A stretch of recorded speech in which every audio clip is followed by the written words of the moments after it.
देखो ये सेवा जो आप कर रहे हो ये बिल्कुल अलग है।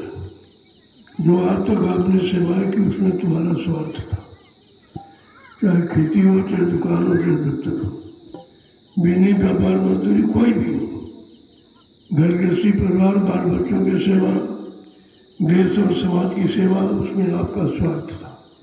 मान सम्मान और पद की उसमें लालच था। लेकिन जो ये आप रात्रि में कर रहे हैं इसमें कोई लालच नहीं। इसलिए संतों ने इसको परमार्थी सेवा का रूप दिया है कि इस सेवा का लाभ सारी सेवाओं से कई गुना ज्यादा है, क्योंकि ये निस्वार्थ है, वो स्वार्थ है। आप जो ये डाल रहे हो मिट्टी, आपको भी नहीं पता है इस मिट्टी पर कितना बड़ा काम होगा, कितने लोगों का भला होगा, कितने का कल्याण होगा। कि जो मिट्टी आप डाल रहे हो, इसी मिट्टी पर बैठकर भविष्य में करोड़ों लोग भजन करेंगे, सत्संग सुनेंगे और सेवा करेंगे। वो लाभ आपको मिलेगा, क्योंकि आप जमीन तैयार आप कर रहे हैं, छोटा मोटा लाभ नहीं है। और अगर ये विद्यालय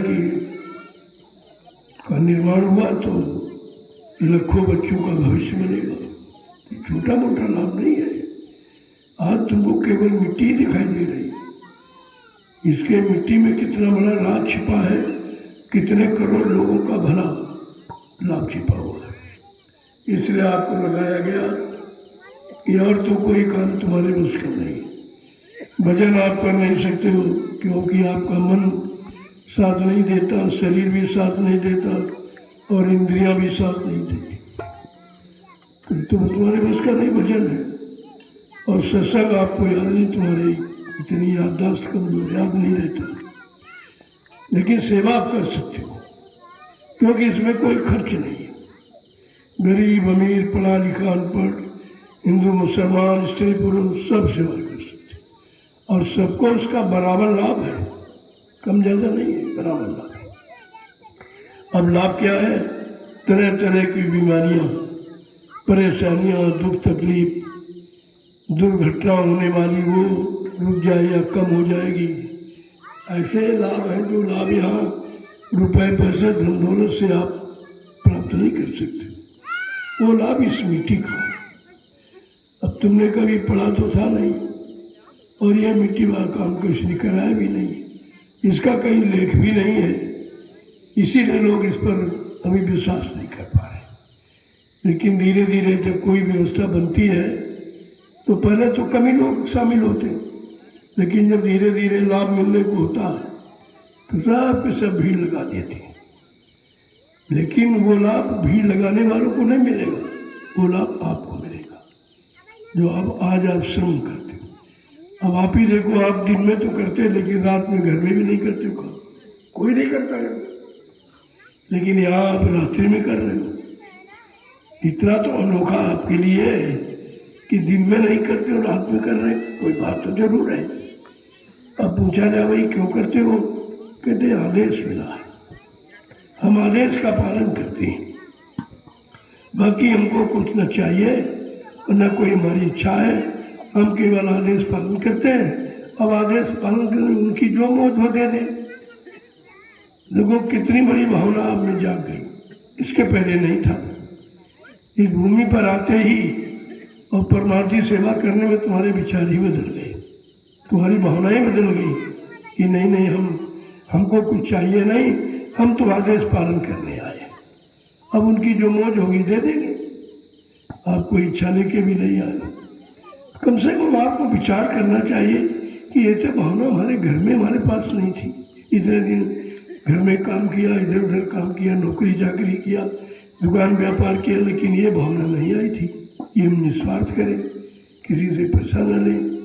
लेकिन आज ये भावना तुम्हारे में कैसे जागी? ये है 88,000 ऋषियों की भूमि की महिमा, ये भूमि की महिमा है। ये जमीन पर आते ही विचार बदल जाते हैं।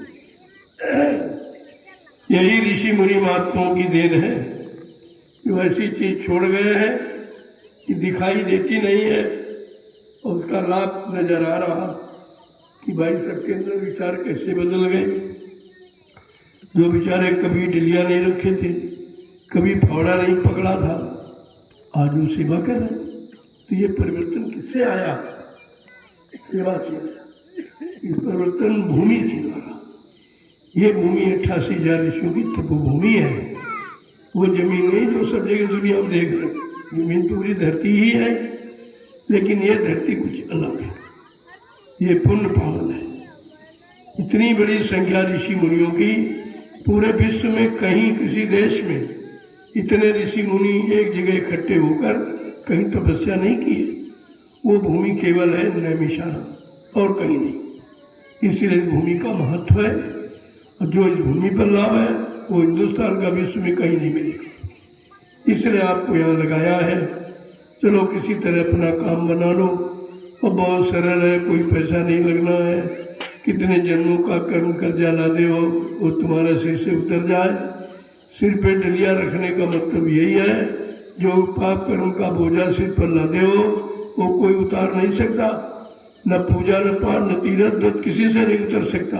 वो उतरेगा परमार्थी सेवा से। इसलिए आपको ये सेवा दी गई है, और सभी प्रेमियों को इसका लाभ उठाना चाहिए। कितना भी कमजोर हो, अरे कुछ ना आए, जो डलिया डालते बैठ कर उसको हाथ से ले भी कर मिट्टी छुओ तो तुम हाथ से छूने का बड़ा लाभ है। ये तो तपोभूमि है, ये वो मिट्टी नहीं है जो आम तौर से देख रहे हो। इस भूमि पर बैठकर ऋषि मुनियों ने तपस्या की है। इस भूमि को पवित्र पावन बनाया है। आज इस भूमि का छूने का कितना बड़ा लाभ है। तो आपको बेकार नहीं बैठना चाहिए, अगर कुछ न कुछ यहाँ जरूर करो। इसलिए मैं लास्ट में बहुत कम डलिया बता देता हूँ कि भाई जो कमज़ोर है तो कम से कम जो आदेश आखिर मिला वही पालन करो। कुछ न कुछ तो आपको करना पड़ेगा, बिना किए तो कुछ मिलता नहीं है, और बिना किए दिया जाए तुम रख नहीं पाओगे। इसलिए कुछ न कुछ तो आपसे करवाया जाता। अब आपने सुबह से सेवा ही कर रहे, मुझे मालूम ऐसा नहीं कि नहीं मालूम, और आप थक भी गए हो, लेकिन फिर भी जो थक जाता है, लेकिन जो तपस्या करने निकलता वो ये नहीं देखता कि धूप है कि सर्दी है कि गर्मी है, बरसात है, भूख लगी, प्यास, कुछ नहीं देखता। तपस्वी का जीवन ही ऐसा होता है, तब उसे तपस्या का लाभ मिलता है। आप घर गृहस्थी परिवार छोड़ के आए हो, इस तपोभूमि पर आपसे एक छोटी सी तपस्या कराई जा रही कि कम से कम कुछ डलिया मिट्टी सिर पर रख के डालो, और जो लोगों को लाभ मिलेगा वो तुम्हारी तपस्या का लाभ होगा। अब कितनी छोटी तपस्या, और बड़ी तो आप कर नहीं सकते। कहा जाए घर गृहस्थी छोड़ दो, बाल बच्चे छोड़ दो, खेती दुकान दफ्तर बिजली बाल मजदूरी छोड़ दो, त्याग करो, संयम करो, तो आपसे नहीं होगा। आप कमजोर है, आपसे होना नहीं है। लेकिन जो लाभ देने आया है वो कोई ना कोई तो तरीका आपके लिए निकालेगा जिसको सब कर सके। तो ये देखा गया कि परमार्थी सेवा छोटे बड़ा गरीब अमीर सब करेगा, क्योंकि इसमें कोई खर्चा नहीं है। केवल शरीर आपको लगाना, और शरीर से आपने बहुत पाप किए, वो पाप तुम्हारे सिर पर गट्ठर की तरह रखा, वो पाप तुम किसी पूजा पाठ की से हटा नहीं सकते। वो जब हटेगा तो संतों की और गुरु की दया से हटेगा। अब आज उनकी दया हुई है कि कम से कम कुछ न करो तो अपने पाप कर्म के बोझों को उतारने के लिए अरे कुछ श्रमदान कर लो। श्रम का दान, पैसे का दान नहीं, सामान का दान नहीं, केवल श्रम का दान कर लो। बताइए श्रम के दान में कितना बड़ा लाभ है। जो लाभ रुपए पैसे जमीन जायदाद दान दी लोगों ने, लेकिन लाभ नहीं मिला उनको। तो आप कितने बड़े लाभ के भागीदार बन रहे हो। इसलिए इस पर किसी को आलस नहीं करना चाहिए।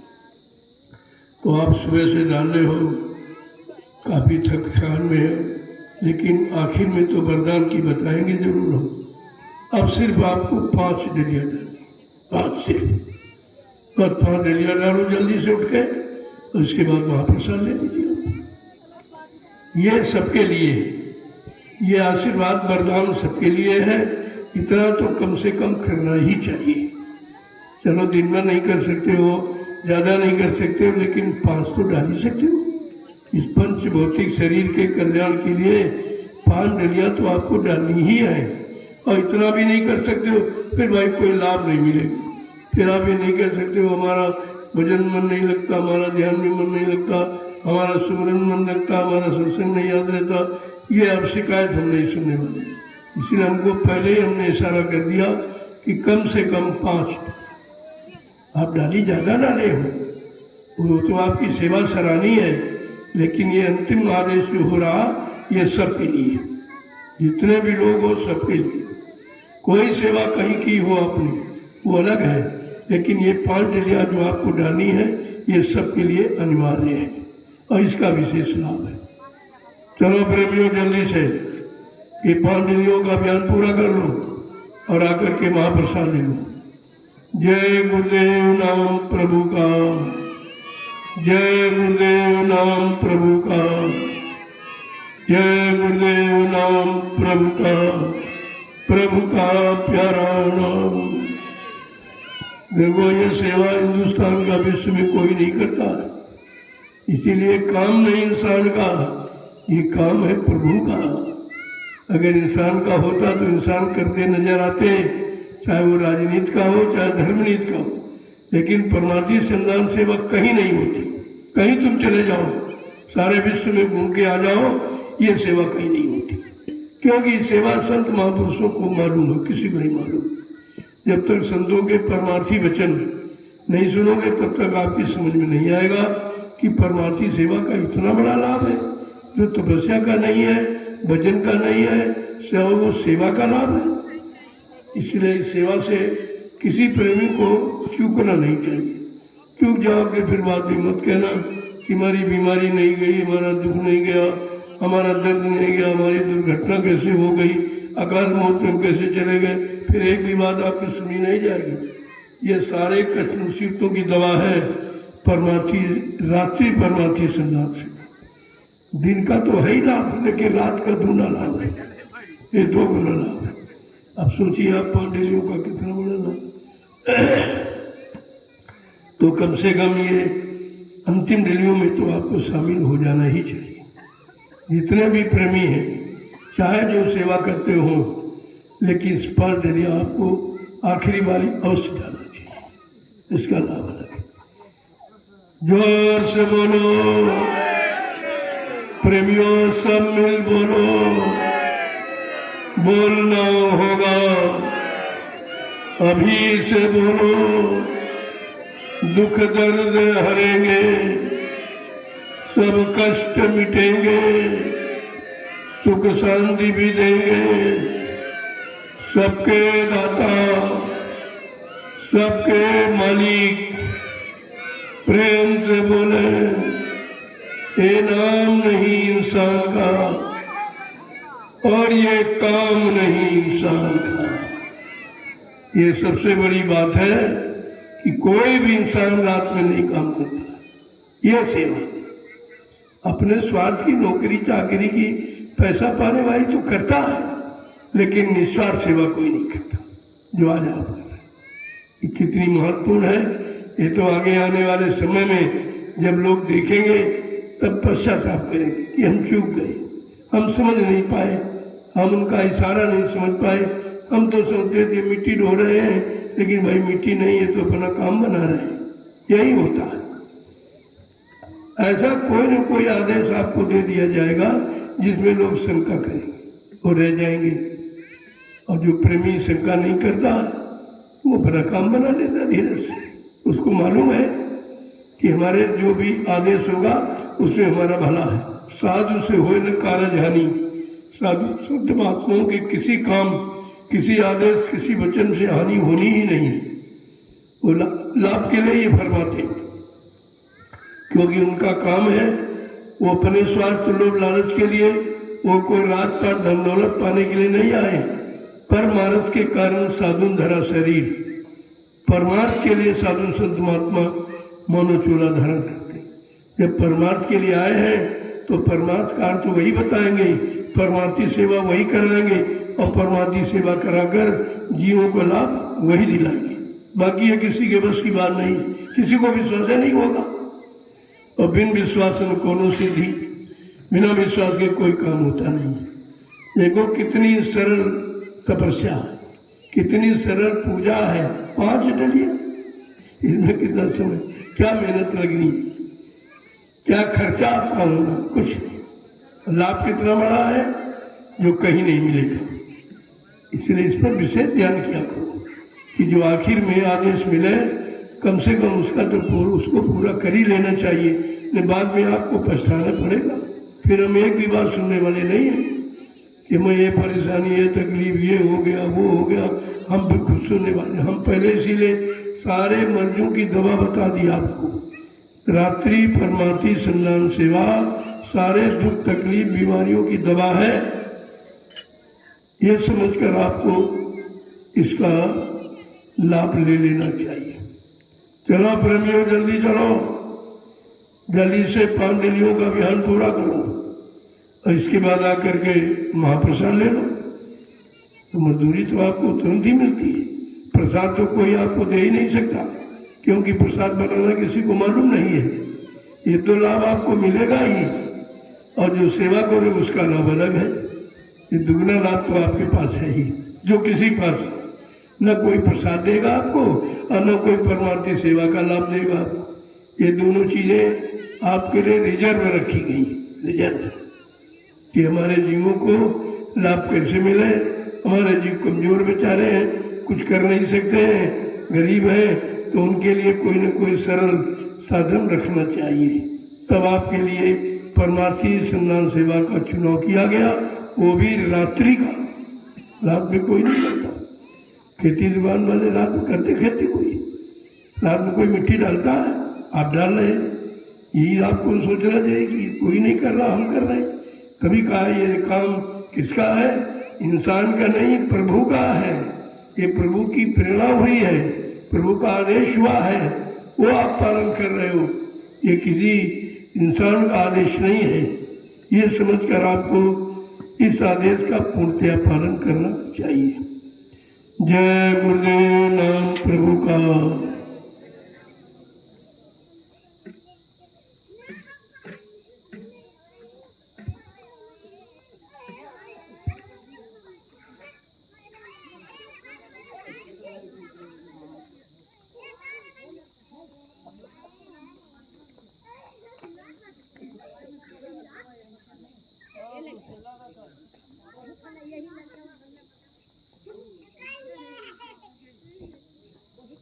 लोगों, जीवन को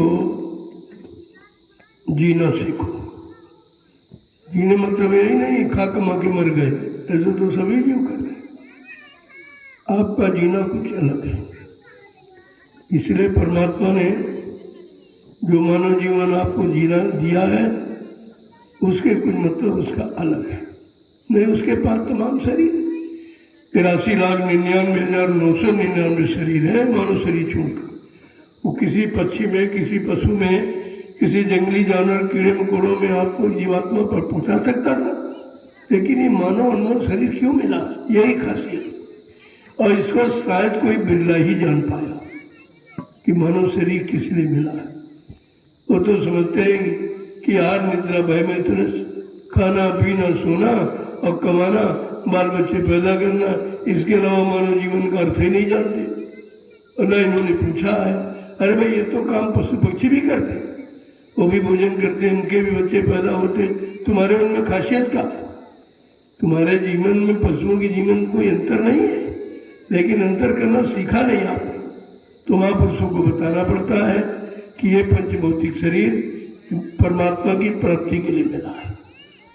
बड़े भाग मानुष तन पावा, सुर दुर्लभ, कहते देवताओं को दुर्लभ है। स्वर्ग देव में बैठकर देवता कामना करते हैं, ब्रह्मा विष्णु महादेव अपने अपने लोक में बैठ के कामना करते हैं कि एक बार मानव शरीर मिल जाए और मानव शरीर के जानकार संत महापुरुष मिल जाए और जीवात्मा को जगाने की युक्ति दे दे और हमको हमारे घर पहुंचा दे। वो भी कामना करते हैं, लेकिन उनको नहीं मिला, आपको मिला है। तो आप तो बड़े सौभाग्यशाली हैं और आप उनकी पूजा कर रहे हो और वो तुम्हारी तरफ देख रहे हैं कि कितना भाग्यशाली कलयुग में है सतगुरु का जीव जो अपने घर जा रहा। हम लोग अपने अपने लोग में फंसे पड़े हैं, घर जाने का नंबर नहीं आ रहा, क्योंकि ले जाने वाला कोई है ही नहीं। और मृत लोग हम जा नहीं सकते, ब्रह्म लोग और शिव लोग शक्ति लोग छोड़ करके, इसलिए उनके लिए तो समस्या है, तुम्हारे लिए कोई समस्या नहीं। आप ये काम कर सकते हैं, आपकी जीवात्मा जाग सकती है, अपने घर जा सकती है और सत्संग सदगुरु के आदेश पालन करके तमाम अनंत जन्मों के पाप कर्मों से आपको छुट्टी भी मिल सकती है। वो सब कराने आते, उनका काम ही यही, जो किसी ने न किया हो वो काम करने आते, जो किसी ने न दिया हो वो देने आते। दोनों चीज़ें आपके साथ। किसी ने नाम दिया लेकिन वादा नहीं किया, नामदान तो बहुत संतों ने दिया, लेकिन ये वादा नहीं किया कि हम तुम्हारी जीवात्मा को जगा के घर पहुंचाएंगे। ये वादा केवल समर्थ मालिक का। ये आपको इस बात को ध्यान रखना चाहिए कि आपको वो अवसर मिला है, वो मालिक मिला है जो जिसने घर पहुंचाने का वादा किया। सबसे महत्वपूर्ण बात है ये, इसको ध्यान में आपको रखना चाहिए। उसके आदेश का आप पालन करते हैं। कोई मेरा आदेश नहीं है, हमसे भी कोई कह रहा है, हमको कोई आदेश दे रहा, कोई प्रेरणा दे रहा कि ये कह दीजिए और ये करवा लीजिए तो सबका भला हो जाए। तो हम भी किसी के आदेश का पालन करते हैं और आप सबसे उसी मालिक के आदेश पालन करने की प्रार्थना करते हैं। ये बात आपको ध्यान में रखनी चाहिए। जय गुरुदेव नाम प्रभु का। चलो जल्दी चलो, तेजी से ऐसे पूरा कर लो। तपस्या में कुछ कठिनाई तो होती है और कठिनाई का नाम तपस्या है। अगर थके न होते तो तपस्या नहीं मानी जाती। वैसे तो सभी लोग कर देते, लेकिन थकावट में जो करे वो माना जाता। कि थके थे, करना मुश्किल था, फिर भी आपने किया है, ये आदेश पालन सबसे महत्वपूर्ण है और ये तपस्या सबसे कीमती है। इस बात का ध्यान रखें। इसलिए मैं जानता हूँ कि आप थक गए, लेकिन फिर भी मैं लास्ट में कुछ न कुछ मौका आपको देता हूँ। ये तपस्या जरूर कर लो तो आपकी तपस्या एक्स्ट्रा हो जाएगी, अतिरिक्त हो जाएगी, अतिरिक्त लाभ आपको देने वाली हो जाएगी। बात समझा करो आप। धीरे धीरे वचनों को सुनते रहोगे, समझते रहोगे, उतारते रहोगे जीवन में, तो लाभ तुम्हारे पास होगा। उसमें किसी से पूछने की जरूरत नहीं है। लाभ देने वाला तुम्हारे साथ में, बशर्ते उसका आदेश मानो। जब हम मानते हैं तो आप भी मानिए, हम भी तो उसी का आदेश मानते हैं और आपसे भी प्रार्थना करते हैं कि आप सब मिलकर उसी का आदेश मानो। सबका काम हो जाए, सबका भला, सबका कल्याण हो जाए। मैं कोई ऐसी उसी बात नहीं करता हूँ। जय गुरुदेव नाम प्रभु का। ये किसी इंसान आदमी का नहीं है, इसलिए हमको स्पष्ट कहना पड़ा ये प्रभु का है, धोखे में मत रहना। कोई सांसारिक गुरु का नहीं है, ये प्रभु का नाम है। जय गुरुदेव, प्रभु का नाम। इस बात के लिए हमको खोल के कहना पड़ा। पहले तो आप कहते थे जय गुरुदेव जय गुरुदेव, तो मैंने देखा तमाम लोग नकल करने लगे, सब जय गुरुदेव कहने लगे। तो बड़ा संशय था कि पता नहीं जय गुरुदेव कौन है, सभी लोग कह रहे हैं। तो हमने कहा नहीं, जो सब कह रहे हैं वो हम नहीं कह रहे। हमारा जय गुरुदेव प्रभु है, या प्रभु ही हमारा जय गुरुदेव। इसलिए इसको स्पष्ट करना पड़ा कि जय गुरुदेव प्रभु समझकर जय गुरुदेव नाम लो, तो प्रभु आपकी मदद करेगा। भाई हरि के 1000 नाम, करोड़ों नाम विष्णु भगवान के, अनंतों नाम परमात्मा के हैं, कोई एक नाम तो है। उन्हीं में से ये सर्वोपरि नाम है जय गुरुदेव प्रभु का। ऐसा समझकर आपको ये जानकारी कर लेनी चाहिए। इसमें कोई शंका नहीं है, नाम में कोई शंका नहीं। और जिन्होंने शंका की उनका विनाश हो गया। हरि नाम में शंका की हिरण्यकशिप मारा गया, राम नाम में शंका की रावण, वो भी मारा गया। कृष्ण नाम में शंका की कंस ने, वो भी मारा गया। तो आपको शंका नहीं करनी है। शंका थी, लेकिन मैंने गुरु पूर्णिमा से शंका का समाधान कर दिया कि भाई जय गुरुदेव क्या समझ के लिया जाए। कोई देवी, कोई देवता, कोई ब्रह्मा, कोई विष्णु, कोई राम कहते नहीं। वो स्पष्ट कर दिया वो प्रभु का नाम है और प्रभु सबका मालिक है। सारे लोग मंडल मुकामों का प्रभु, चर अचर का सब मालिक प्रभु है। आज प्रभु का नाम आया हुआ है, लिहाजा प्रभु दे जाने की का हमारा सबका इंतजाम हो गया। जब नाम आ गया, नाम ही नौका है, उसी नाम नौका पर बैठकर हम लोग अपने घर पहुंचेंगे। अब तो हमारे लिए साधन मिल गया। वो जितने आए किसी ने साधन नहीं बताया था। ये तो कहा सीताराम जपो, राधा कृष्ण जपो, शिव जी का नाम लो, हनुमान का नाम लो, लेकिन ये नहीं कहा कि तुम जाओगे कैसे। किसी ने वाहन नहीं लगाया, लेकिन आज प्रभु ने वाहन लगाया, जय गुरुदेव नाम की नौका भवसागर पार करने के लिए लगा दी। तुम इस पर बैठो, नाव लगाई शब्द की, चल बैठे। गुरु ने नाम की नौका लगा दी, कोई सूरवीर बैठेगा, ये भी है, सब नहीं बैठेंगे। तभी तो सबकी समझ में नहीं आ रहा। नाव लगाई शब्द की गुरु ने, चल बैठे कोई सूरवीर बैठेगा, सब नहीं बैठेंगे। और सब बैठेंगे नहीं, सब पहुंचेंगे नहीं। और बताया सबको जा रहा, कोई ये भी नहीं कह सकता कि हमको बताया नहीं। उन्होंने अपने लोगों को बताया और वो तो सारे हिंदुस्तान को बताया जा रहा। अब 10 जुलाई 1952 से बताया जा रहा। कोई ये भी नहीं कहता कि बाबा जी ने कुछ मतभेद रखा, अब अपने चेलों को बताया, किसी को बताया नहीं। तो सबको बता रहे कि प्रभु सबका है और सब प्रभु के हैं, इसलिए तुमको प्रभु का नाम लेना चाहिए। अगर प्रभु से मिलना है और प्रभु के घर पहुंचना है तो प्रभु का नाम लो। ये तो साफ साफ तुम्हारे लिए, इसलिए कोई शंका का विषय इसमें नहीं है। और फिर भी शंका हो जाए तो तुम्हारा दुर्भाग्य है। शंका रावण को हुई तो विनाश हो गया, शंका हिरण्यकश्यप को हुई।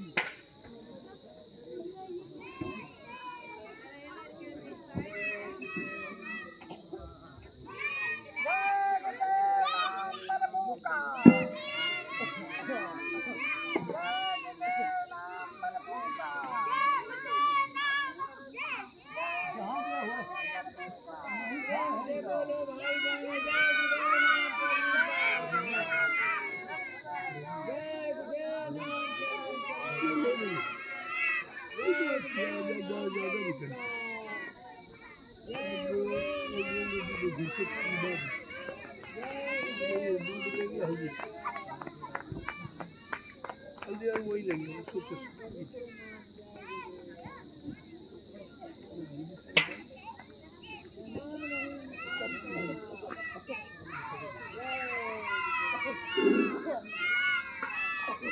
चलो जल्दी से पूरा कर लो, समय हो गया 8:30 बज गए। 9 बजे तक पूरा कर दो, 1 घंटे प्रसाद ले लो।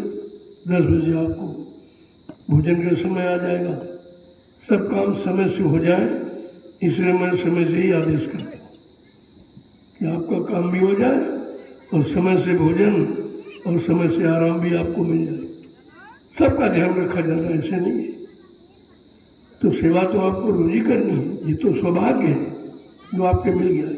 आगे तो लोग तरसेंगे इसी सेवा के लिए, कहेंगे हमको ऐसा विश्वास नहीं था, हम समझ नहीं पाए, हम तो समझते कहीं कि ये मजदूर बाबा जी ले आए हैं, वो मिट्टी ढो रहे हैं। लेकिन बाद में जब राज खुलता है तब समझ आता। जैसे कोल बिल बंदरों का राज खुला तो आज तुम पूजा करते उनकी। पहले तो कोल बिंदरों को कोई नहीं समझा, कुछ ग्वाल वालों को कोई नहीं समझा। बाद में लोग उसका इतिहास वर्णन कर रहे हैं, गा रहे हैं, लेकिन काम हो जाता। तो जिसके द्वारा काम होगा पूजा उसी की होगी। वो छोटे बड़े गरीब अमीर पढ़े लिखे अनपढ़ की बात नहीं है। जो काम करेगा उसकी पूजा, क्यों कर्म ही पूजा है। और आप वो कर्म कर रहे हो तो सारा विश्व पूजा करेगा आपकी, क्योंकि ये काम आप अपने लिए नहीं करते हो। ये जो व्यवस्था यहाँ बनेगी वो सारे देश के लिए, सारे देश के लिए। ये कोई एक आदमी के लिए व्यवस्था नहीं। अब समझ नहीं लोग पा रहे हैं। मैं कोई अपने लिए तो बना नहीं रहा हूँ, ये तो सबके लिए बन रहा। अगर समझ लो तो सबका काम हो जाए। काम तो वैसे भी होगा, लेकिन तुम्हारा नाम नहीं होगा। नाम उनका होगा जो इस काम में भागीदार है, जो श्रम परिश्रम कर रहे हैं उनका नाम।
दूसरे पे गलियां डाली बस बंद कर दो। जय गुरुदेव नाम प्रभु का, जय गुरुदेव नाम प्रभु का प्यारा नाम। कितनी बड़ी मेहनत तपस्या के बाद आपके जीवन का सौभाग्य है, ये कोई नहीं करता। इसीलिए कहा ये काम नहीं इंसान का, ये काम है प्रभु का। एक एक शब्द पर विचार किया करो। तो अब आप बस विराम दे धीरे से हो गया। बस यही ले लिया डालो, बस जो लेने गए वो ले आवे, बाकी जो ले आए वो बंद कर दे और आकर के लाइन से फंसाए। जय गुरुदेव नाम प्रभु का। देखो ये महाप्रसाद का विशेष लाभ है। रात्रि के दिन भर तो मिलता ही आपको, प्रसाद तो मैं हमेशा देता रहता हूँ, घर जा रहे तब लेंगे वैसे ले ले, लेकिन रात्रि परमार्थी सम्मान सेवा के बाद जो प्रसाद मिलता वो दवा है, वो दवा कर उससे बहुत काम, बहुत बीमारी, परेशानी, मन की गंदगी सब बहुत काम होते हैं। ऐसे थोड़ी रखा गया, बहुत सोच समझ कर ये सेवा रखी गई, जिसको बिरला ही कोई समझ पा रहा है। तो बहुत लोग, लेकिन बच्चों को जो समझे, कहते नहीं समझेगा कोई संत सुजाए, कोई संत सिपाही जो द्वार तुम्हारे आया, वो समझेगा। जो सिपाही माने वफादार, आदेश पालन करने वाला, वो इस बात को समझेगा। ये दुनिया के लोग सब थोड़ी समझ लेंगे, सब समझ लेंगे तो काल का देश खाली हो जाएगा। नहीं, इसीलिए कहा कुछ लोग, मुट्ठी भर लोग जगेंगे, बचेंगे, वही जाएंगे। ये पहले का इशारा, आज से नहीं है। और नहीं तो भाई सब लोग जाग जाओ, सब बच जाओ, लेकिन नहीं, वो तो बड़े खुदकिस्मत वाले ही संतों की शरण में आते हैं और विश्वास करके रुक के अपना काम बना लेते हैं। वो कुछ ही लोग होते हैं। जय गुरुदेव नाम प्रभु का। धीरज से आते जाओ और लाइन लगाते जाओ। और जो लोग आ चुके, ले चुके हैं, कर चुके हैं, वहाँ प्रसाद ले लीजिए। लोगों को लो प्रसाद लो, हाँ धीरे धीरे सबको दो। भैया नहीं है, भैया एक ले भैया, यहाँ रखो निकल जाएंगे, खुला है ना यहाँ। भैया यहाँ रखो, कौन इतनी भीड़ है वहाँ रखने की, वहाँ पास में रखो। ये रखो भी निकल जाएंगे लोग। हाँ। भैया में बूंदी और एक लड्डू अलग से दो, ये लड्डू लीजिए बाबू, उनकी मेहनत देखा करो। लड्डू लीजिए। लो लड्डू रखो, कभी देते रहो साथ। क्या दे? वहाँ लड्डू रखो। चलो प्रेमियों, जो उनकी सेवा पूरी हो गई, आगे प्रसाद लेते रहे। वहाँ पटा दीजिए। धीरे धीरे तो फिर भीड़ नहीं होगी, अपनी सेवा भी करते रहेंगे और प्रसाद भी लेते रहेंगे। किसी काम में रुकावट नहीं होनी चाहिए, ताकि आप लाभ से वंचित न रहना। इसीलिए सब विधान बना के रखा जाता है कि कोई न कोई लाभ का तरीका आपके साथ जोड़ दिया जाए।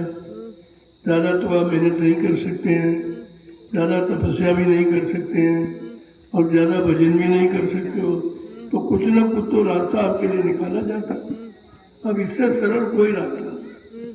और जो इसमें भी चूक गया तो फिर 84 जाओ, फिर तो भाई 84 लाख दुनिया से तुम्हें कोई निकाल ही नहीं सकता। बात का हमेशा ध्यान रखो, कोई न कोई तुम्हारे लिए सरल युक्ति रखी जाती। जो दरबार में आया है और ठहर गया और विश्वास कर लिया, उसका तो काम हो ही जाएगा। पड़े रहो दरबार में धक्का धनी के खाओ, कबहू दीन दयाल की भनक पड़ेगी खाओ। का दरबार में पड़े रहना, खड़े रहना, कभी न कभी मालिक की दया आप पर हो ही जाएगी। लेकिन दरबार छोड़ के चले गए, उनका विचारों का क्या होगा? उन्हीं के लिए तो बड़ा अफसोस है कि उनका क्या होगा। जो गुरु की निंदा कर रहे हैं, गुरु को कहते मर गया चला गया, उनका क्या होगा? ऐसे जीवों का क्या होगा? एक समस्या नहीं है, बहुत समस्या। कोशिश किया जा रहा है उनकी शंका खत्म हो जाए। भाई आ जाए तपोभूमि पर, सेवा करके विश्वास कर लें, उनकी शंका चली जाएगी। आपको पता चल जाएगा वो मौजूद है कि नहीं है। अगर मौजूद नहीं तो ये काम कौन करा रहा, ये दया कौन दे रहा, ये विश्वास कौन पैदा करा रहा, और नहीं कोई करा रहा। तो सब विचारने विषय है। लेकिन वही बात है, जब अंदर गंदगी हो जाती है तो फिर समझ में नहीं आता। कर्मों की गंदगी बड़ी विचित्र होती है, वो अच्छी सच्ची बात समझने नहीं देती आपको, अच्छे सच्चे परमार्थिक काम में लगने नहीं देती। इसलिए गंदगी से बचो। गुरु निंदा सबसे बड़ी गंदगी और सबसे बड़ा पाप है, और सब उसी में फंस गए बेचारे। मैंने प्रयास किया 12 वर्ष, इनका शंका चली गया। तुम ऐसे समर्थ मालिक को इस तरह की विचारधारा से मत तोलो। जो काम करने आया, जिसने चैलेंज किया, न मुझे कोई मार सकता, न मुझे को धोखा दे सकता, न मुझे को धन दौलत सामान से खरीद सकता। मैं अपना काम करने आया हूँ, काम करके ही जाऊंगा। फिर भी आपको विश्वास नहीं हुआ। इतना बड़ा चैलेंज सृष्टि में किसी ने किया। ये दुर्भाग्य है जीवों का। काल बैठ गया, अब वो समझने नहीं दे रहा, दयाल पर विश्वास नहीं करने दे रहा, दयाल की शरण में रुकने टिकने नहीं दे रहा है, तो काल अपना काम कर रहा। लेकिन आपसे कहा गया था कि काल से बहुत होशियार और काल के जीवों से और होशियार है। जो तुमको परमार से अलग करें, गुरु से अलग करें, वो समझ लो काल का पक्का जीव है। वो काल ने उसकी ड्यूटी लगा दी और तुम समझ गए वो सत्संगी है, वो सत्संग में आता है, बड़ा प्रेम करता, बड़ा सेवा भाव दिखाता। उसको तो आदेश मिला हुआ किसी तरह जीवों को लगने मत देना।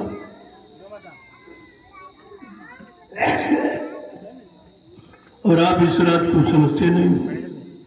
मैं बराबर वाला आपसे कहता ना कि जो नहीं हो माने हुक्म हमारा, और उसको मन को काल संभाला।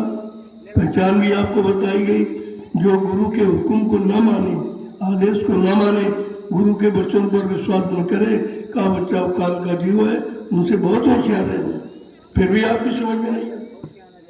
ये सब समझदारी का विषय है। समझाने के लिए ही कितना सत्संग किया गया, कितनी बार आपको बुलाया जाता, तरह तरह की सेवाओं में लगाया था। किसी तरह तुम्हारे मन में गंदगी न आने पावे, गुरु से विश्वास हटने न पावे, इसीलिए तो सब ये किया जा रहा। और फिर भी आखिरकार तुम अलग ही हो गए, भूल गए गुरु को।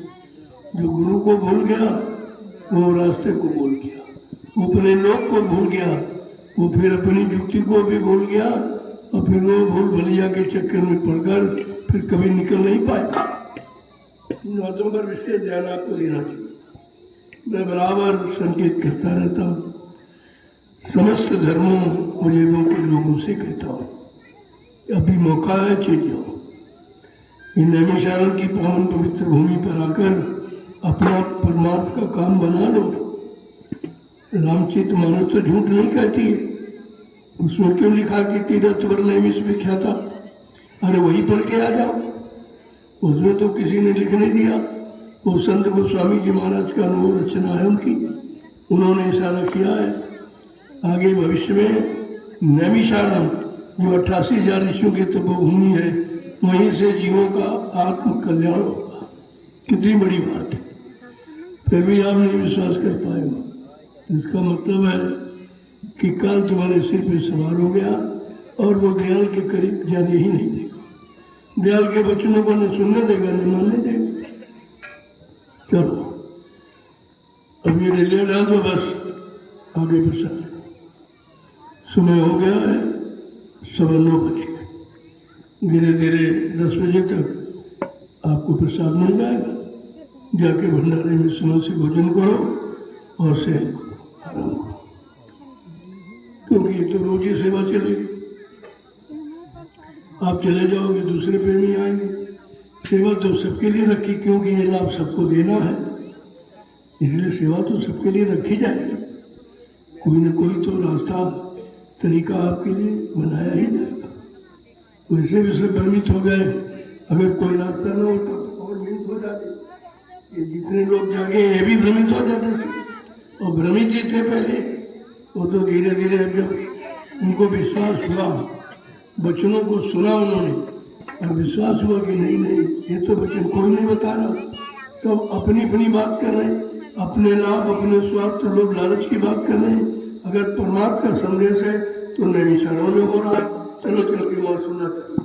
जब लोग आ गए, उनको गुरु की वचन जब सुनने को मिले तो उनकी समझ में आ गया, भाई तो गुरु चर्चा यहाँ हो रही, वहाँ लोग अपनी अपनी चर्चा कर रहे हैं, यहाँ गुरु चर्चा हो रही। आप गुरु चर्चा के लिए मथुरा गए थे और गुरु चर्चा खत्म हो गई है, इसलिए आपको गुरु चर्चा पर हमेशा विचार करना चाहिए, भाई कहाँ हो रही है, हमें वहीं जाना है। हम तो गुरु चर्चा सुनने गए थे, अब चर्चा बंद कर दी गई, अब गुरु के खिलाफ चर्चा लोग कर रहे हैं, तो हमारे गुरु का अपमान हो रहा। आपको तो विचार करना चाहिए था। जय गुरुदेव नाम प्रभु का। चलो नवा प्रसाद ले, चलो लेते जाओ, करते जाओ, एक एक करके आओ, बस शांति के साथ। यही तुम्हारा अनुशासन है, यही तुम्हारी भक्ति है, और यही आपको सीखना है। ये हमेशा काम है, चाहे परिवार में रहो, समाज कहीं भी रहो, अनुशासन में रहोगे तो हमेशा सम्मान पाओगे, लोगों के विश्वसनीय बन जाओगे। ये चित्त बहुत जरूरी है।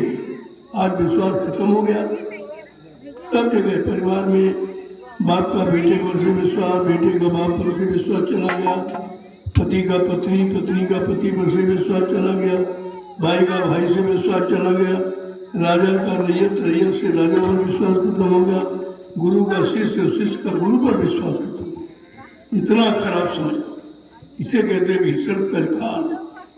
लेकिन फिर भी कलिकाल में दयाल आपकी मदद कर रहा है, ये कम है। अब तुम सुनो ना, समझो ना, विचार न करो, तो ये भी तुम्हारी कमी। वो तो बराबर मौका दे रहे, सबको मौका दिया जा रहा और सबके लिए व्यवस्था बनाई जा रही। तो लोगों को सोचना चाहिए तीन जगह भाई क्यों बनाई गई, क्या जरूरत इसकी थी। तो परिवार को देखकर जगह बनाई जाती है। परिवार बढ़ता है तो जगह बढ़ानी पड़ती है। परिवार तो तुमको मालूम नहीं कितना बड़ा है।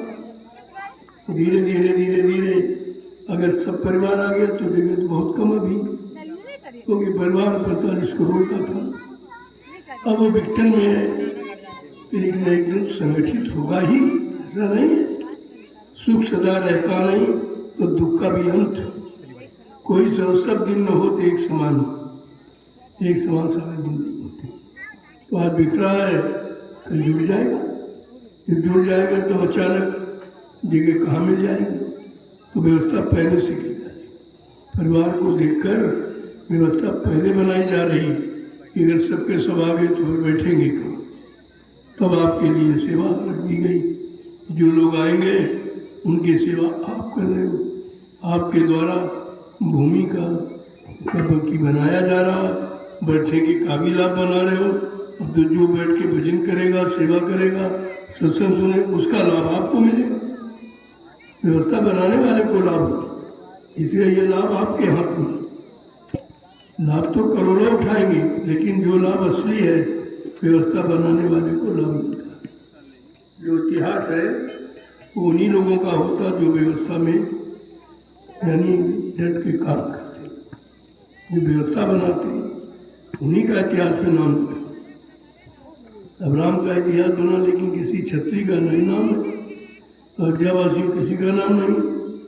नाम है यानी कोल बिल बंदरों का, जिसने सहयोग किया उसका नाम। कोल बिल बंदरों का नाम हो सकता हो, आप क्यों कहते तुम्हारा नाम नहीं होगा? तो इंसान हो, कोल बिंदरों ने केवल उनका सहयोग किया था और आप सबका सहयोग कर रहे हैं। ये भूमि का जो चयन हो रहा है, ये संदान जो हो रहा, ये कोई एक व्यक्ति के लिए नहीं है। वो तो केवल राम का काम था, उनका मान सम्मान था। ये है सब संपूर्ण जीवों का मान सम्मान, संपूर्ण जीवों का काम। उससे 1000 गुना आगे का लाभ ही है। जब समझोगे, इतिहास को पढ़ोगे, तो अपने इतिहास पर आपको विचार होगा कि जो हम कर रहे हैं वो तो उससे 1000 गुना आगे का है। वो व्यक्तिगत की बात थी, कृष्ण के व्यक्तिगत सम्मान की बात, राम के व्यक्तिगत सम्मान की बात। लेकिन आज किसी के व्यक्तिगत सम्मान की बात नहीं है, आज संपूर्ण जनमानस के सम्मान की बात है। और सम्मान ही नहीं, आपको कल्याण की बात है। इसी बात पर तो आपको विचार करना चाहिए कि आखिरकार सेवा क्यों रखी गई। जय गुरुदेव नाम प्रभु का।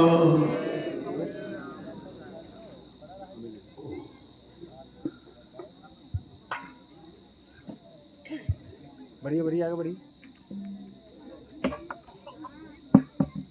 तो भी आपको वहाँ गुरु की प्रणाम करता हूँ, जब जाता हूँ तो भी करता हूँ, कहीं मिलता हूँ करता हूँ।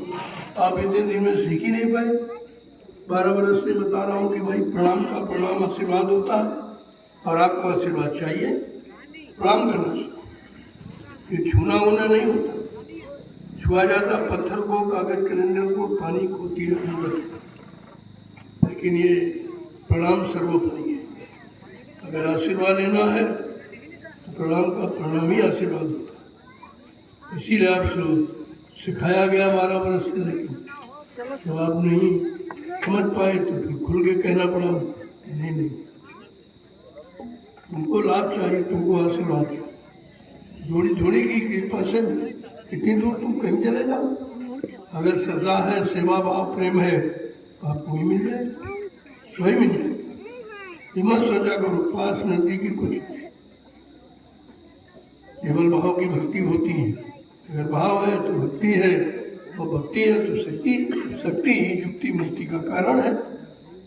तो बात समझा करो, कैसे समझाते अरे आइए और आप समझी नहीं पाए। अरे आ जाओ। तो फिर कहना पड़ा नहीं सर, जोड़ो। ऐसे मैं प्रणाम करता हूँ,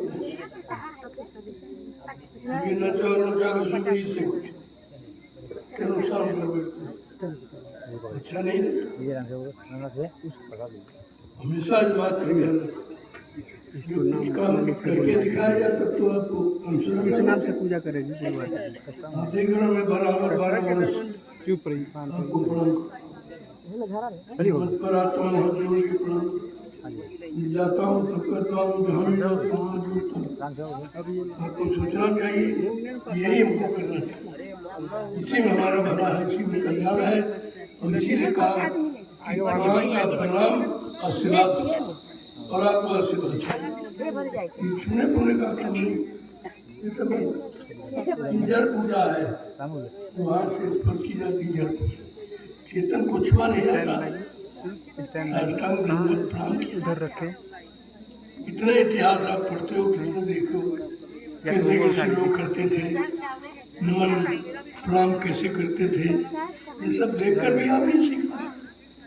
नोटा कसौटी ये कोई मर्यादा नहीं, शिष्टाचार नहीं है और ये कोई सम्मान भी नहीं है। इसलिए जो कहा जाए वो उसी में लाभ है। तुम्हारे मनोता में, तुम्हारे मन से सोचने करने में कोई लाभ नहीं। अगर तुम्हारे मन में लाभ होता तो तुम्हारे मन तुम तीन युगों से कोई लाभ नहीं कर पाया, आप नुकसान कर बैठे हो। बात समझा करो, जिसमें लाभ हो करो। प्रसाद लाभ के लिए, प्रणाम लाभ के लिए, तो आपको ये करना बस दूर से हाथ जोड़ने का मतलब आत्मसमर्पण, ये आत्मसमर्पण का भाव प्रदर्शित करता है। इससे बड़े कौन से पूजा, इससे बड़ा कौन सा सम्मान है। लेकिन आप नहीं समझ पाए तो उनको भी खोल के कहना पड़ा, कैसे करिए। जय गुरुदेव नाम प्रभु का, जय गुरुदेव नाम प्रभु का, जय गुरुदेव नाम प्रभु का, जय गुरुदेव नाम प्रभु का, प्रभु का प्यारा नाम। जय गुरुदेव नाम प्रभु, सतयुग कौन लाएंगे, जय गुरुदेव नाम प्रभु का, कलयुग को कौन भगाएंगे, जय गुरुदेव नाम, विश्व में सुख शांति कौन लाएंगे, जन जन को प्रेम कौन सिखाएंगे। इसकी जरूरत है आज समाज को। और ये कहीं हो नहीं रहा, आप भी देख रहे हो, कहीं चले जाओ ये नहीं।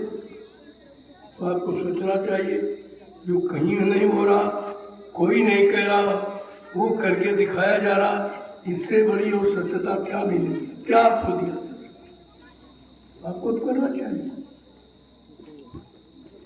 चलो फिर ले लिए, धीरे से निकलो, चलो भंडारे की तरफ। समय से प्रसाद भंडारे का भी ध्यान रखो। वो घर वाला भोजन ही नहीं है, इसमें दुआ दया शामिल है। और परिश्रम के बाद दोनों प्रसाद आप पा रहे हैं, ये भी पा रहे हैं और भंडारे का भोजन भी पा रहे हैं, लिहाजा दोनों में दया। तो परिश्रम के बाद ही भोजन का फल मिलता है। ऐसे तो भोजन सभी करते हैं, दुनिया में कोई जीव नहीं बाकी जो भोजन न करता हो। लेकिन परमार्थी का भोजन कुछ अलग और स्वार्थियों का कुछ अलग। वो केवल पेट भरते हैं और परमार्थी पेट तो भरता ही है, साथ साथ में अपना आत्म कल्याण भी करता है। दोनों चीजें आप अभी तो बताया जा रहा, आगे ये बंद हो जाएगा। हर चीज का समय होता है, तब लोग पश्चाताप करेंगे। आपसे पहले कहा गया था यही संदेश सुनने के लिए 4 चौकोस तक दौड़ के जाओ, फिर महात्मा आगे निकल जाएंगे, फिर पीछे दौड़ोगे, फिर आगे निकल जाएंगे।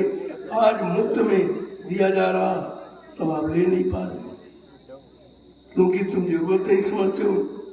महात्माओं को दिखाई देता कि आगे जरूरत पड़ेगी, आगे मुसीबत आ रही है, परेशानियां आ रही हैं। उन परेशानी मुसीबत से बचने का व्यक्ति के पास कोई इंतजाम नहीं है।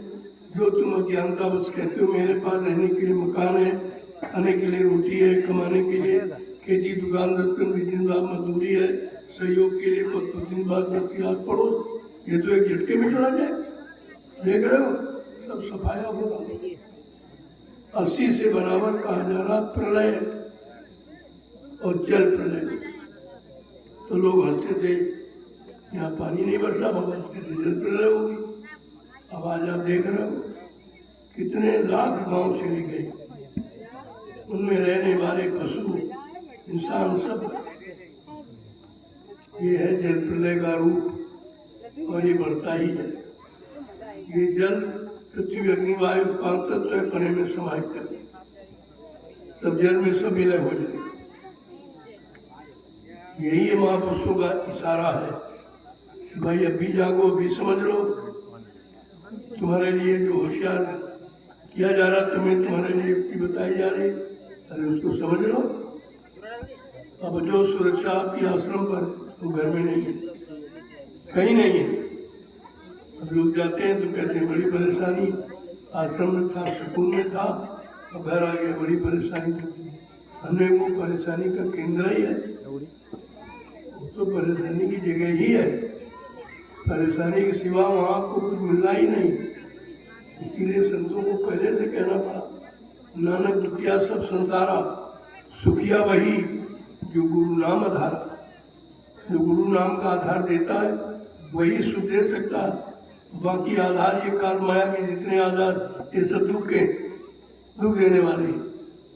आप देखते भी हो, भाई मर गया तो दुख हो गया, पिता मर गया दुख हो गया, बेटा चला गया दुख हो गया, पत्नी मर गई दुख हो गया, पति मर गया दुख हो गया। और जाना जरूर, मरना निश्चित। इसलिए कहा ये दुख का सागर ही है। इसमें सुख तुम कहाँ ढूंढ रहे हो? कहा सुख कहाँ करें, संतों के पास खजाना है। उनके पास सुख का खजाना है। अगर उनके वचनों को मान लो, विश्वास कर लो, उनके पास तो सुख का खजाना है। क्यों?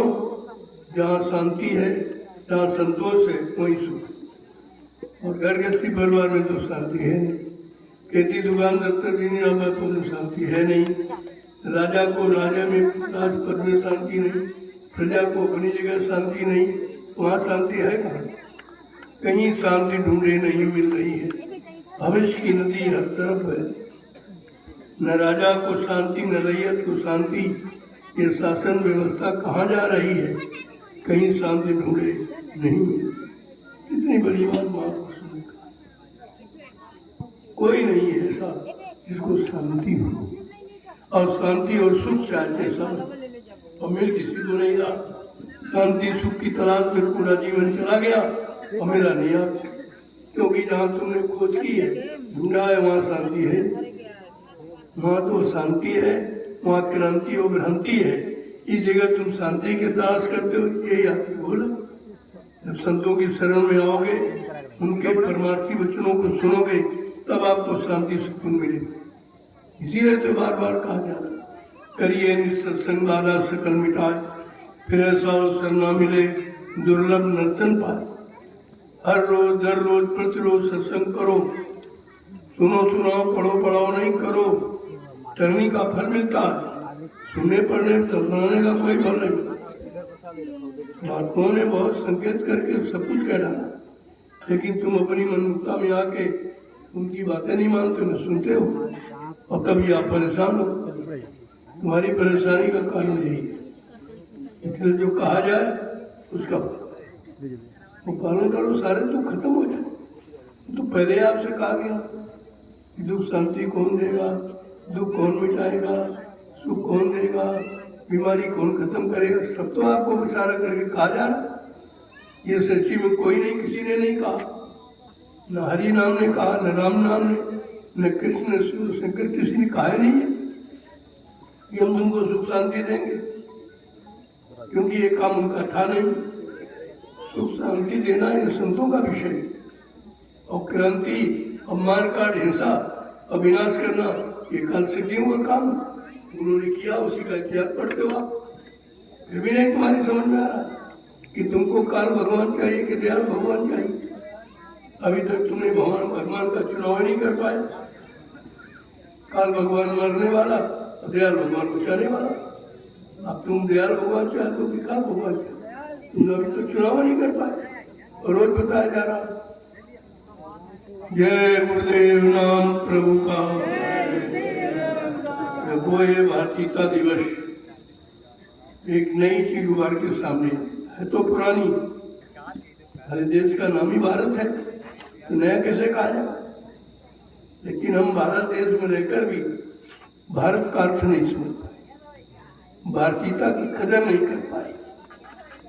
रहते जरूर हैं, लेकिन समझ नहीं पाए।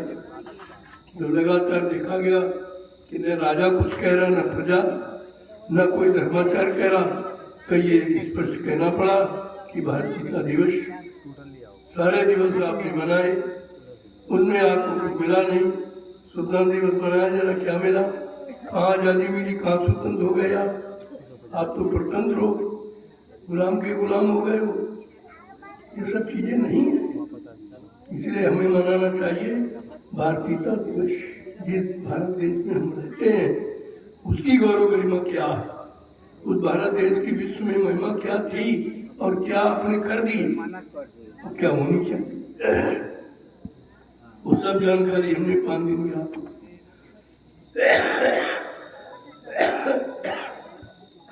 हमने सब आपको जानकारी जो कहीं नहीं मिले, कोई नहीं बताई, किसी ने चर्चा ही कभी नहीं की, वो चीज आपको दी गई। तो आपको सोचना चाहिए ये भूमि कुछ निराली ही है, जहाँ से निराला संदेश हमेशा आपको मिलता है। ये तपोभूमि है, वो भी एक दिन की एक की नहीं 88,000 ऋषि, इतनी बड़ी संख्या इसी स्थान पर तपस्या की थी। ये भूमि कितनी पावन पवित्र है, इसीलिए जो काम होगा इस भूमि से होगा। सुख शांति का, जन कल्याण का, जन सुरक्षा का, रोजी रोटी का, महंगाई गरीबी दूर कर जितने भी काम है, चाहे वो भौतिक जगत के चाहे आध्यात्मिक जगत के, वो सब इसी तपोभूमि से होंगे। उसी की तैयारी की जाए। इस तैयारी में आप लगे हो, जो ये कर रहे हो उसी की तैयारी कर रहे हैं आप।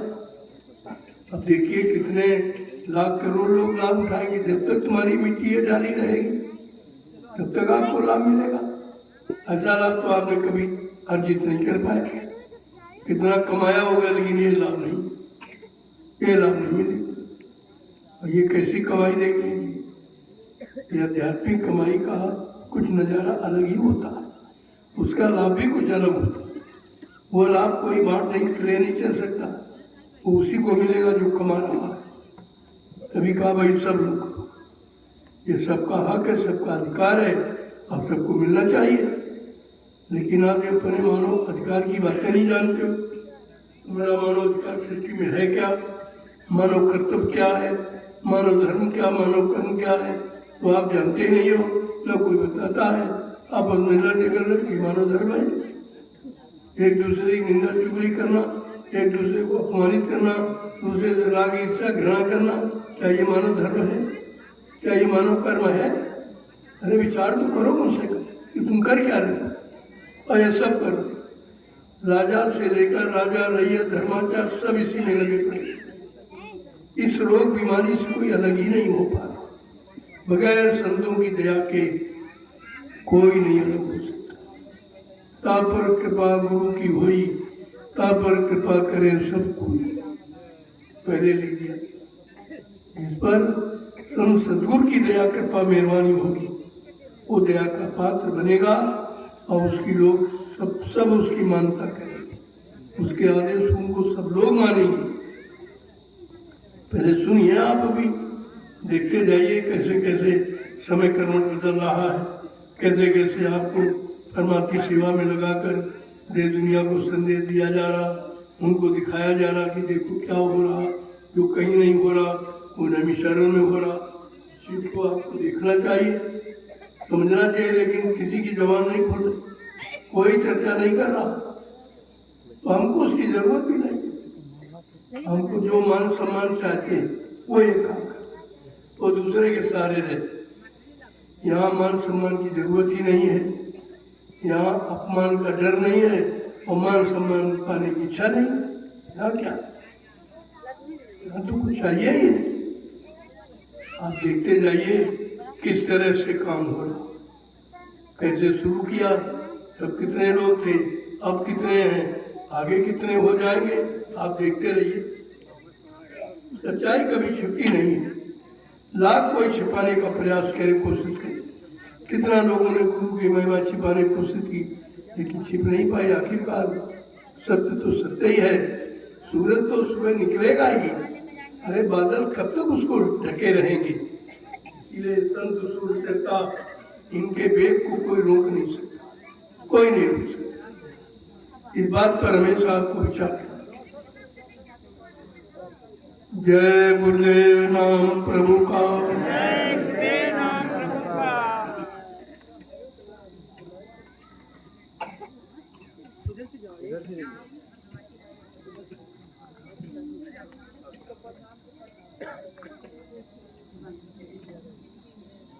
मिट्टी आपको दूर पड़ती है, तो मैंने तुम्हारे लिए एक नजदीक व्यवस्था सोची। ये नीचे वाला खेत जो रास्ता है नीचे वाला खेत है वो अपना है, जंगल भी उसमें है। वो जंगल साफ कर दो, 1 फुट मिट्टी उसकी उठा दो, उससे ये सब तुम्हारा बराबर हो जाएगा और 1 फुट वो नीचा खेत हो जाएगा तो धान के काबिल हो जाएगा। तुम्हारे पास धान खेती की कोई जमीन नहीं, अपनी बना लो, क्यों इधर उधर परेशान। वो पास में मिट्टी है, बहुत जल्दी काम हो जाएगा। ये खेत है नीचे वाला, इसमें 1 फुट मिट्टी उठा लीजिए आप, उसी में तुम्हारा सब काम हो जाएगा, आपको दूध जाएगा। एक व्यक्ति 50-60 डंडे डाल सकता है आराम से, बिल्कुल वही, केवल रोड की इधर डाली, जो कच्चा गया रास्ता वही नीचे वाला खेत है अपना, उसको थोड़ी जगह किनारे छोड़कर 2-3 मीटर, नहीं तो रोड कट जाएगा, 2-3 मीटर छोड़ करके उस तरफ से जहाँ से अपना है पूछ लो, जिम्मेदारों को मालूम कहाँ से तुम्हारा खेत, वहाँ से शुरुआत करो। तो धीरे धीरे धीरे धीरे ये काम भी आपका हो जाएगा और बहुत नज़दीक आपको मेहनत नहीं करनी, क्योंकि बहुत दूरी है, दूरी में काम भी कम होता, परिश्रम ज़्यादा पड़ता आपको। आपकी मेहनत को ध्यान में रखकर मैंने कहा चलो पास में व्यवस्था कर लो, खेत तो खुला पड़ा है और उसी में पानी भी चला जाएगा, जब पानी इकट्ठा हो जाए उसके ऊपर धान लगा दिया करो, दोनों समस्या तुम्हारे हल हो जाए। आपके पास धान के लायक कोई खेती नहीं है, वो भी आपका बन जाएगा।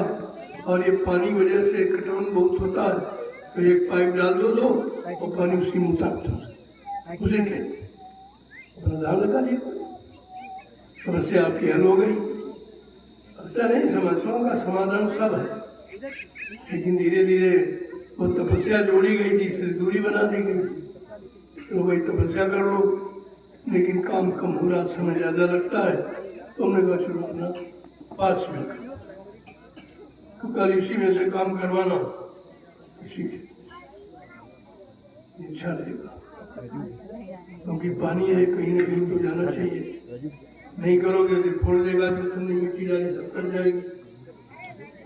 मिट्टी के बचाव के लिए और आपकी मेहनत कम हो और तुम्हारी भूमि तैयार हो जाएगी, क्योंकि खेती चावल के आपके पास कोई खेत,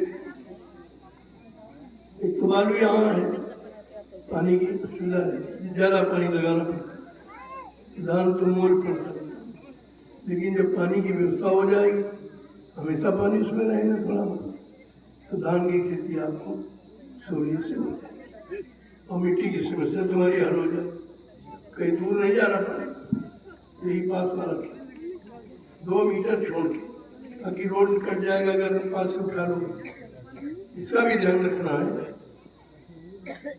कल से आप यही करो, वो मिट्टी और कहीं वहाँ वहीं भी जरूरत पड़ेगी, भी वहाँ भी जरूरत है, वहाँ काम आ जाएगी, वो तुम्हारी सेफ कीला बना रहेगा, कभी कोई अचानक जरूरत पड़ गई तो कहाँ से आएगी।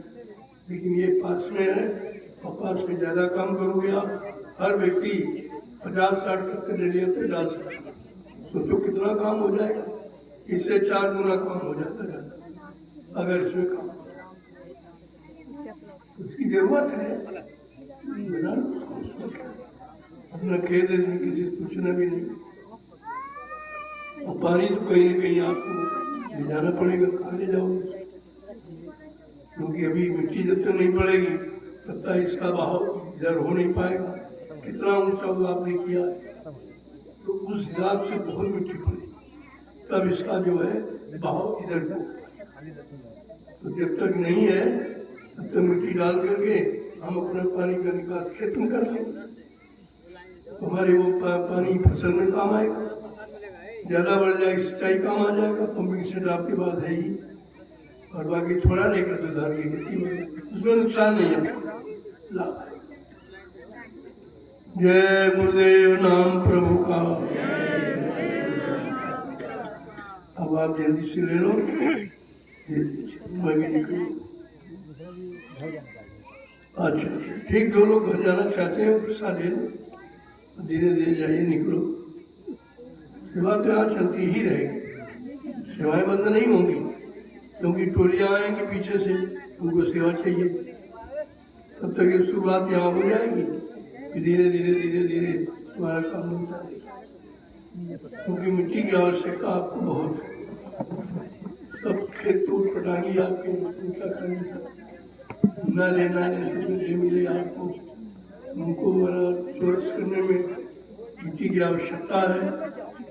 तुम्हारे पास खेत है, अपने खेत की मिट्टी ले लो और उसको थोड़ा नीचे कर लो, क्या फर्क पड़ता है? उसमें क्या फर्क पड़ता है? जो नीचा हो जाए तो नीचे वाली अपनी फसल करने लो, धान है गन्ना ये सब होगा, ऐसी बात नहीं है।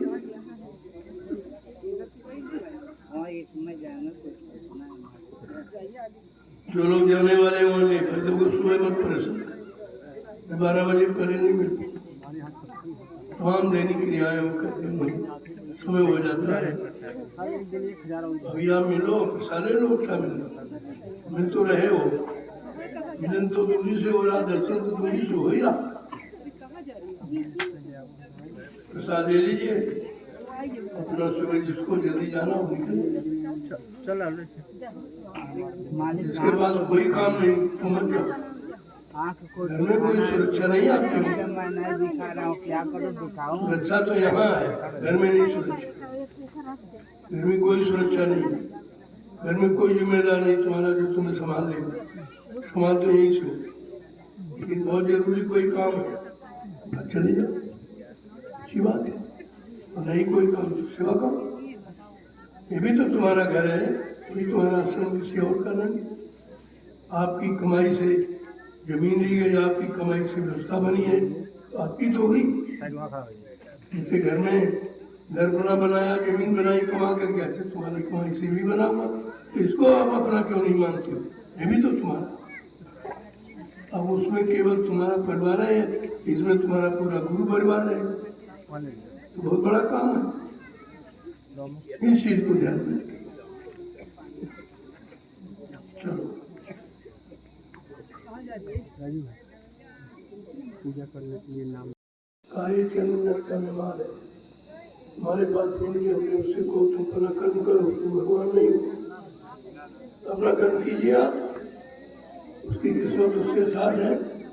अगर जीवन है तो मृत्यु नहीं, मृत्यु तो जीवन नहीं, तो सत्य है, अपना काम करिए। लेकिन प्रसाद देते रहना बराबर, थोड़ा नहीं प्रसाद देने देते तो खान में तो बोल सकते हैं, बोलते रहो, आपको उसका लाभ मिल जाएगा, तुम्हें पता चल जाएगा। मालिक आ जाएंगे, पापा का आश्रम फिर से बंद जा जा जा, मालिक मतलब तबीयत मेरे खराब हो गई।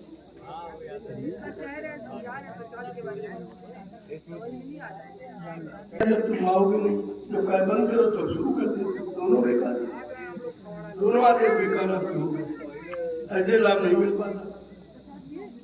हम ये समझो कि हम बाद में आए, ज्यादा डाल देंगे, तो ज्यादा वादा तो कोई लाभ नहीं, लाभ केवल आदेश पालन का। कहा जाए तुरंत आ जाओ, फिर बंद बंद, ऐसे नहीं करोगे तो तुम अपनी मनमुक्ता हो जाएगी, मनमुक्ता का कोई लाभ नहीं। हमेशा ध्यान रखा, कह दिया जाए फौरन बंद, कह दिया जाए सुनो तो सुनो जाओ, उसी में लाभ आपका।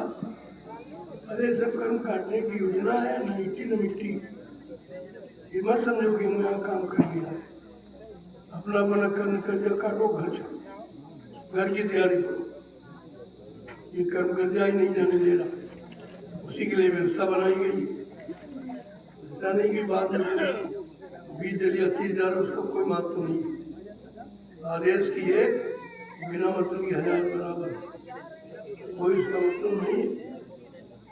हम मनमानी नहीं कर रहा हूँ, मनमानी बहुत दिन से कर रहे हो, क्या मिला आपको? अब कोई ऐसा काम कहा जाए तो शुरू करो, बंद कर तुम, इसमें भी कोई इधर उधर आना कहीं नहीं आपको। यहाँ मौसम में तुम बनाने आए, अरे तुम अपनी बना रहे, यही को यहाँ क्या बनाओगे? तुम तो अपनी बिगड़ी बना रहे हो, जो बिगाड़ दिया बुरे कर्म करके उसी को बनाने आए हो। अब वो बनेगा कब? जब व्यवस्था बन जाएगी, उस व्यवस्था का जितने ज्यादा लोग लाभ उठाएंगे उन्हीं में से तुमको हिस्सा मिल जाएगा, ऐसे तुम्हारी बन जाएगी। इसलिए विधान रखा। बिना किए कुछ नहीं, करना तो पड़ेगा ही। वही जहाँ हम आश्रम में रहने लगे हैं तो रहने पीने का कोई लाभ नहीं, यहाँ रहने का लाभ नहीं है, सेवा का लाभ, सत्संग सेवा भजन इनका लाभ। इनसे अगर वंचित हो तो रहने का कोई मतलब नहीं। ऐसे बहुत लोग यहाँ पड़े, हम पशु पड़े, हम कुत्ते पड़े, ऐसे बहुत पड़े, लाभ पाने के अधिकारी थोड़ी हो। हाँ, लाभ इसलिए कि उनका दूध आप खाते हो और आप भजन करते हो तो उनका भी काम हो जाए। ये है वो कर्मों का आदान प्रदान करा दिया जाता है, इसलिए गौशाला रखा जाता है। उसका भी महत्व ऐसा नहीं है भाई कुछ नहीं करते, गौ सेवा करो, सेवा सर्वोपरि। कितने हजारों लोग खाएंगे आपके द्वारा। जो गायों को चारा दिया जा रहा है, घास चराते हो, जो दूध दे रही है, दूसरे लोगों को जो मिल रहा है, तो ये तो लाभ है ही आपके यहाँ। तमाम तरीके हैं लाभ लेने के, आदान प्रदान करा दिया जाता है। ऐसा नहीं कि कोई अरे भाई कुछ नहीं काम में तो गोबर तो उठा सकते, कौन सी मेहनत का, ये क्या करो सुबह झाड़ू लगा दिया, वहाँ लाभ मिल गया। तो तुम कुछ करना नहीं चाहते हो तो बिना किए नहीं मिलता, बिना किए दिया भी नहीं जाता, क्योंकि तुम रखना ही पाओ। हमेशा इस बात का ध्यान रखा, कोई ना कोई सेवा जरूर करो। बहुत सेवाएं यहाँ गौशाला चले गए भाई, जो लोग करते हो तो रोज कर ही रहे। आप 2-4 दिन के आए, उनसे कहो भाई आपको सेवा करने दो, आप तो रोज ही करते, सेवा हो गई, बहुत सारा है। लेकिन जिनको बहाना करना उनके पास लाख बहाने, जिनको करना नहीं वो लाख बहाने, जिनको करना वो कोई बहाना नहीं करता। यही चीज आते तो बहुत है लेकिन रुक पाते कोई, रुकते बहुत हैं, उसमें से कर पाते कुछ, और करके भी जो रुक जाते हैं, लेकिन जो करके मंजिल पहुंच जाते हैं वो बिगड़े, वो बहुत कम लोग होते हैं।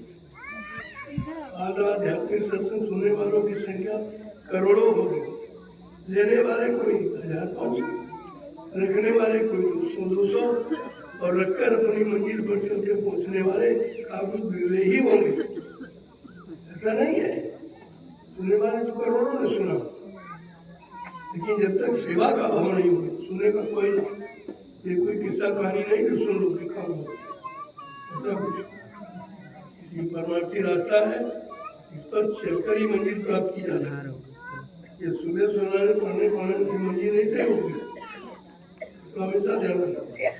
जो समय सुनने सुनाने में खराब कर रहे हो तो अपना करने में लगाओ, 10 मिनट करोगे तुम्हारा होगा, और 1 घंटे 2 घंटे इधर उधर भाषणबाजी की क्या मिला, हो सकता वो सामान दे दे, कोई सामान दे देकर जरूरत किया तुम्हारे पास। बहुत सोच समझ के चलना, बड़ा कठिन है ये सब, हाँ तुम सोच समझ के चलो। ये मत अलग है संत मत, काल मत में तो सब तरह के लोग सब तरह कर्म करते रहे तो कभी बेचारे जा ही नहीं पाए, यहीं पड़े, यहीं पड़े रह गए। लेकिन आज तो घर चलने की बात की जा रही, इसलिए आज का कर्म अलग है। वो पिछले युग के कर्मों से मिलता जुलता नहीं, पिछले युग की साधना से मिलती जुलती साधना नहीं है, कभी वो अलग है। यही बात तो आपको समझनी चाहिए, सत्संग इसीलिए किया जाता है। जय गुरुदेव नाम प्रभु का, चलो चलिए